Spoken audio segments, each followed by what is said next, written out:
Why did blacks continue to live in the South in the early 20th century, even with the threat of white supremacy and Jim Crow? Today I'm going to a couple different locations to educate people on events and people of our past history, and also to see if they can make $40 cash by answering one of my questions correctly. Let's go do it. All right, step on up here, young lady. Okay. All right, so let them know. What's your name? Hi, oh, sorry. I'm Kate. I'm his daughter's friend. Right. All right, so I have 13 questions here, but you'll choose one. Okay. So from number 1 to 13, choose a number. I'll do 7. Okay, 7. Now, if you answer it correctly, I'll give you $40 cash. Okay, beautiful. Right, right.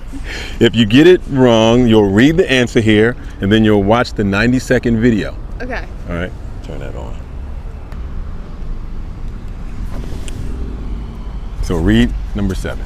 Okay. Should I hold this or? You can, it's up to you. Okay. Why did blacks continue to live in the South in the early 20th century, even with the threat of white supremacy and Jim Crow? Because of, the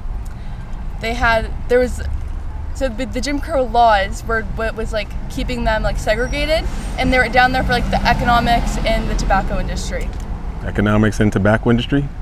Well, that's pretty good. That's pretty good. Now, so I'll let you read the answer here. That could be like an answer, you know? Not the Yeah, best answer, but it could be that an was answer. good. Yeah. The thing is, they stayed in the South, so it's like, well, why wouldn't they go north when they had to be subjected to, you know, racism and you know, KKK and all that. Ku Klux Klan. Yep. So let's see, number 7. Okay.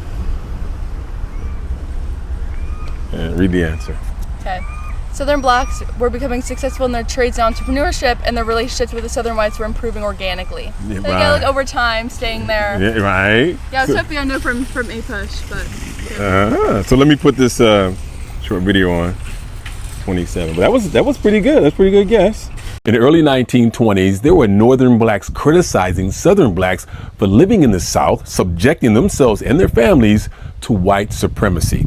George Schuyler was a prominent Northern journalist who believed much of the disparaging propaganda about the South, about what race relations were like in the South. That is until he himself toured the South in the mid-1920s. 1925, 1926.